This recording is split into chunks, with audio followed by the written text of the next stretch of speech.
यज्ञ में एक शंख रखा गया था कि जिस समय यज्ञ की पूर्णता होगी तो शंख अपने आप बज जाएगा। तो ब्रह्मा जी भी यज्ञ में थे, भगवान शंकर भी थे, बड़े बड़े ऋषि मुनि थे, सबने वहाँ भोग लगाया लेकिन शंख नहीं बजा। तो युधिष्ठिर जी ने भगवान श्री कृष्ण से पूछा, महाराज शंख नहीं बजा। तो उन्होंने कहा अभी यज्ञ पूर्ण नहीं हुआ, किसी अकिंचन महाभागवत ने प्रसाद नहीं पाया। बोले इतने बड़े बड़े सिद्ध ऋषि मुनि आए और उनके प्रसाद पाने से शंख नहीं बजा। अकिंचन भक्त तो कौन ऐसा अकिंचन भक्त रह गया जो राजस्व यज्ञ में निमंत्रण नहीं दिया गया। भगवान ने कहा तुम्हारे द्वारे रोज आते हैं वो। बोले प्रभु ऐसा कौन भक्त है जो रोज दरवाजे आता है और मैंने उसका स्वागत नहीं किया। तो बोले आपके यहाँ झाड़ू लगाने वाला स्वपच वाल्मीकि। बोले प्रभु वो अनन्य भक्त है। बोले महान अनन्य भक्त है और उनके हृदय में भक्ति का अभिमान भी नहीं है। अर्जुन और भीमसेन को भेजा,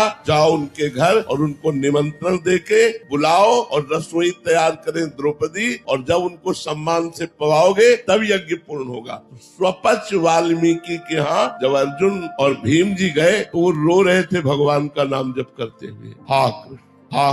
भीमसेन ने देखा कि अरे इनको तो कोई जानता ही नहीं कि ऐसे महान भक्त हैं। ये तो एक हाथ में डलिया एक हाथ में झाड़ू लिए दोना पत्थर वहाँ उठाते, लेकिन ऐसे महान भक्त जो इस साष्टांग दंडवत किया। तुम कहा अरे मालिक आप ये क्या कर रहे हो, हम तो आपके नौकर हैं, हम तो आपके द्वारा पोषित है। उन्होंने कहा भगवान श्री कृष्ण ने अब आपका रहस्य खोल दिया है, अब आपको निमंत्रण देने आए हैं और आपको। बोले हम तो रोज जूठन पाते हैं, हमें निमंत्रण की क्या जरूरत। बोले नहीं भगवान ने कहा, भगवान की तरह प्रणय कोप से कहा कि मैं छुप करके आपका भजन करना चाहता हूँ, लेकिन आप प्रकाशित ही करना चाहते हैं। तो यदि आप प्रकाशित करना चाहते तो मैं छुप कैसे सकता हूँ, अवश्य आऊंगा। तो उनको पालकी में बैठा करके राजस्व यज्ञ में बुलाया गया। द्रौपदी जी ने स्वयं भोजन तैयार किया और जब वो पाने बैठे तो खीर सब्जी दाल कढ़ी ये सब एक में मिला लिया, सब मिला लिया।